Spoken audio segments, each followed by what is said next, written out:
بسم اللہ الرحمن الرحیم یا ودود و صلی علی سیدنا محمد و آلہ و اصحابہ انکا رحیم ودود۔ السلام علیکم ورحمۃ اللہ وبرکاتہ۔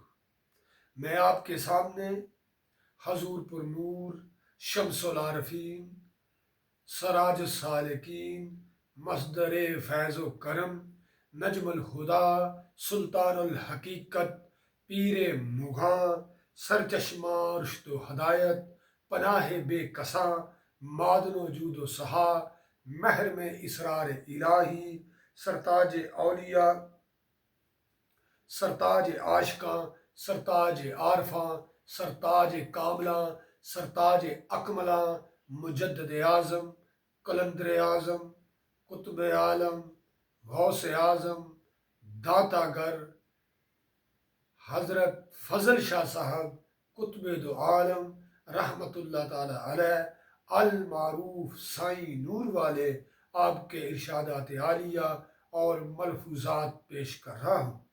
یہ ارشادات عالیہ اور ملفوظات کتاب فاضلی انوار الہی سے لیے گئے ہیں۔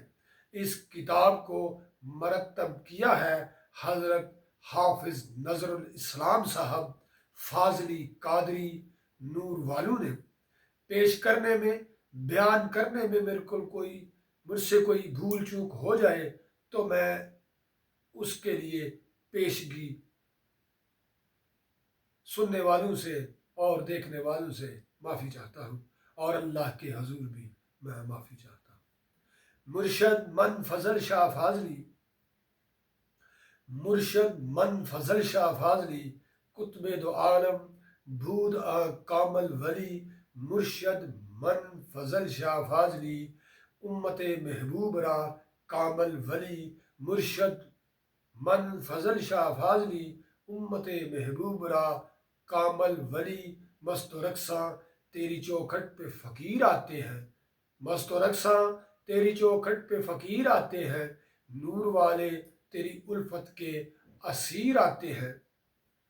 آج میں آپ کے سامنے بیان نمبر 12 بیان تصور پیش کر رہا ہوں۔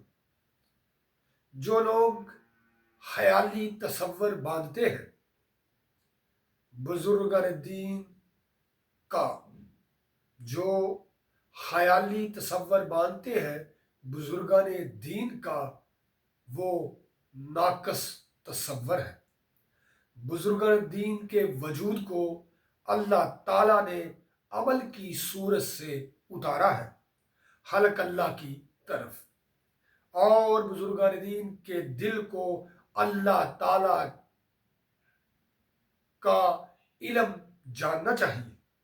اس لیے حضرت مولانا روم علیہ رحمہ فرماتے ہیں، مانیے قرآن ہم ہے، قرآن بیاں ہمارا۔ جو زبان پاک سے بزرگان دین فرماتے ہیں وہ قول ہے۔ بزرگان دین کا وجود اول ہے، ان کا جو دل ہے وہ اللہ تعالیٰ کا علم ہے۔ یہ تین حقائق ہیں، جہاں یہ تین حقائق آ جاتے ہیں اللہ کے فضل سے وہ انسان زندہ ہو جاتا ہے اور پائندہ ہو جاتا ہے، حیات ابدی عنایت ہو جاتی ہے اسے اللہ تعالیٰ کی رحمت سے۔ اس کے پاس اخلاص کا انعام اتر آتا ہے حسن کی صورت میں، تو نتیجہ کیا ہوگا؟ اللہ تعالیٰ اس کا ہو جاتا ہے اور وہ اللہ تعالیٰ کا ہو جاتا ہے۔ ہم خیال سے آج تک کوئی فائدہ تصور باندھنے والے کو وصول نہ ہوا، نہ ہے اور نہ ہوگا۔ اللہ تعالیٰ کا منشا جناب نبی کریم صلی اللہ علیہ وآلہ وسلم کو مخلوق کی طرف اتارنے کا، مبعوث فرمانے کا یہی ہے کہ ساری مخلوق کو حقائق حقانی سے متعارف کروایا جائے۔ آپ بھی چین سے رہے اور دنیا آخرت میں، اور آپ کے ساتھ رہنے والے بھی چین سے رہے دنیا اور آخرت میں۔ مسلمان کا ہاتھ امین ہو اور زبان برائیوں سے پاک ہو۔ یہ دو مقام ذاتی ہے مسلمان کے، اور یہ حقائق کی ابتدا ہے، اور تین مقام صفاتی ہے۔ من عرفہ نفسہ فقد عرفہ ربہ۔ نمبر ایک، سب سے پہلے یہ جاننا ضروری ہے انسان کو کہ میں دنیا میں کس لیے آیا ہوا۔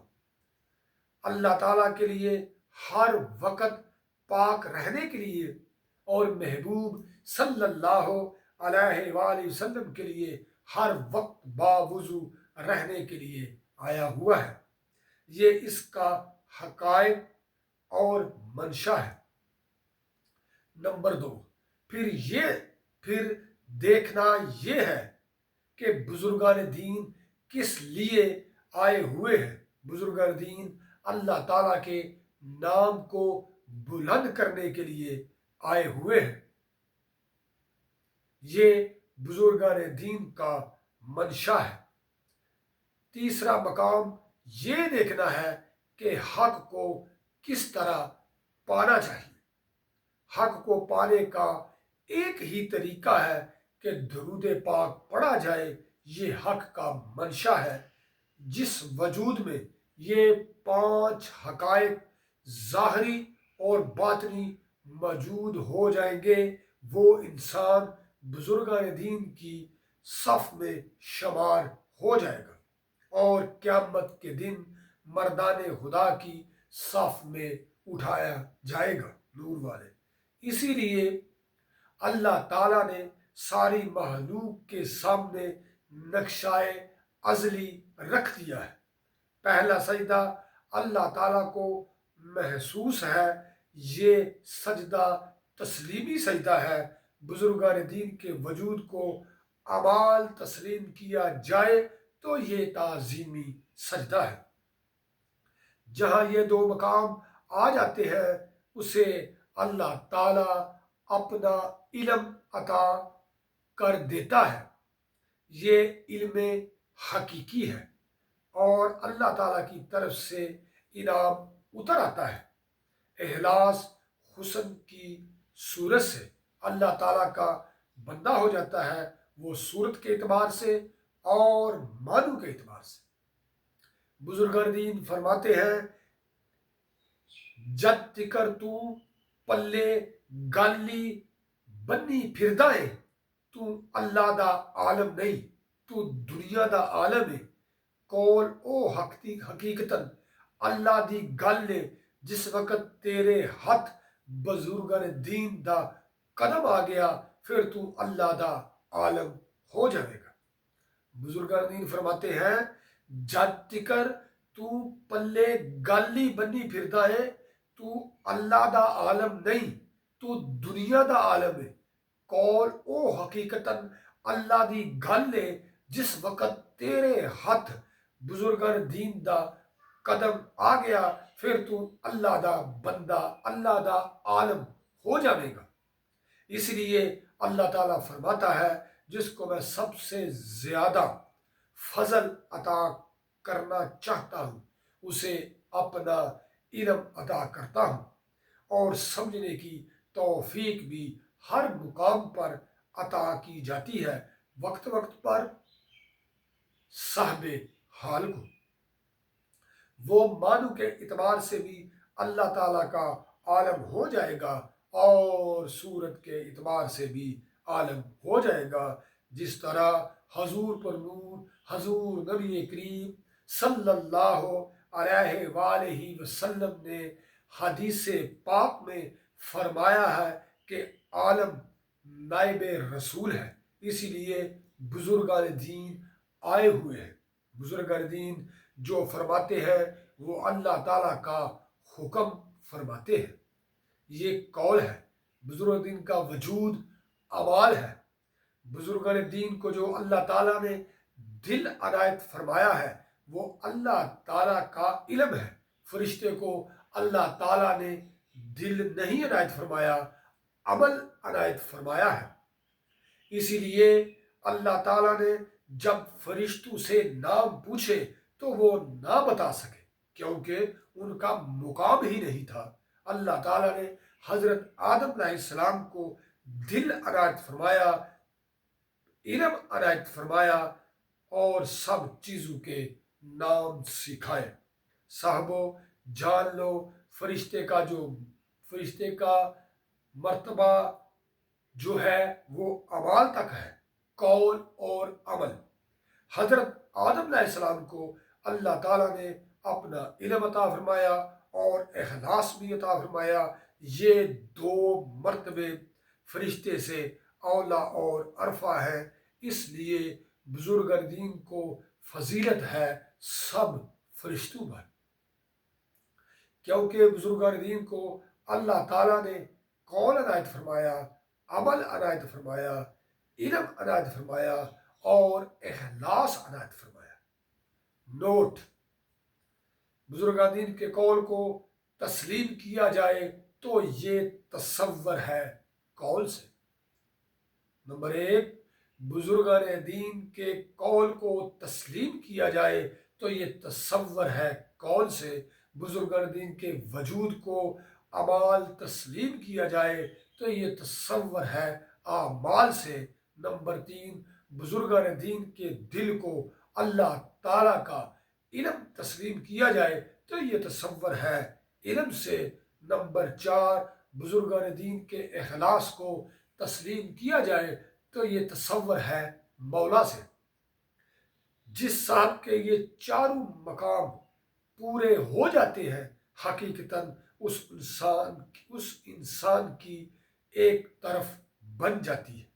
اس طرف کے معنی بزرگان دین کی طرف ہے، وہی اللہ تعالیٰ اور اس کے محبوب صلی اللہ علیہ وآلہ وسلم کی طرف ہے۔ اطیع اللہ واطیع الرسول واولی الامر منکم۔ نوٹ: صفات سے پہلے تصور ناقص ہے، صفات کے بعد تصور کامل ہے، کیونکہ تصور صفات کامل ہے اور صفات اعمال کا جزو ہے۔ صفات رحمت کی ابتدا ہے اور تصور فضل کی انتہا ہے۔ صفات حسن ہے اور تصور حسین ہے۔ صفات تسلیم ہے، تصور قدیم ہے۔ قدیم سے قدم بزرگان دین کا نقش قدم جناب رسول صلی اللہ علیہ وآلہ وصحبہ وبارک وسلم۔ نوٹ: قرآن پاک کو جاننا ہو تو بزرگان دین کو جانو۔ اگر بزرگان دین کو نہ جانو گے تو قرآن پاک کا جاننا تمہارے اپنے علم سے ہوگا۔ انسان حادث ہے، قرآن پاک اللہ تعالیٰ کا علم ہے اور قدیم ہے۔ قدیم قدم سے بنتا ہے، بزرگان دین قدم بزرگان دین کا نقش قدم جناب رسول صلی اللہ علیہ وآلہ وسلم۔ بزرگان دین کو جاننا یہ قرآن پاک کو جاننا ہے، ان کے قول کو سننا یہ قرآن پاک کا سننا ہے۔ اسی مقام پر بزرگان دین فرماتے ہیں قرآن پاک کو پڑھنا سنت ہے اور سننا فرض ہے۔ مولانا روم کا فرمان مانی قرآن ہم ہے، قرآن بیاں ہمارا۔ نوٹ: جو صاحب بزرگان دین کی صفات کو پا جاتا ہے، صفت پانے والا صفت میں حلول ہو جاتا ہے۔ ذاتی با صفت کی صفت جس وقت جہاں آ جاتی ہے تو اسی صفت کا تصور بھی آ جاتا ہے۔ یہ تصور ہما صفت موصوف ہے۔ ذاتی صفت جس وقت حلول ہو جاتی ہے اسی طرح تصور کی چاہت میں تصور حلول ہو جاتا ہے۔ صفات میں۔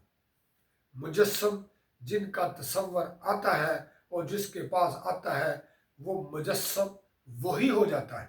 اللہ تعالیٰ صاحبوں کو بزرگان دین کے قدم بہ قدم چلنے کی توفیق عطا فرمائے، آمین ثم آمین۔ اللہ تعالیٰ ہمیں آسانیاں عطا فرمائے اور آسانیاں تقسیم کرنے کا شرف عطا فرمائے، بزرگان دین کی دعا برکت کے ساتھ، اور اللہ تعالیٰ ہمیں بزرگان دین کی صفات کو اپنانے، اجاگر کرنے اور مزین کرنے کا شرف، مرتبہ، مقام، شان اور حال عطا فرمائے۔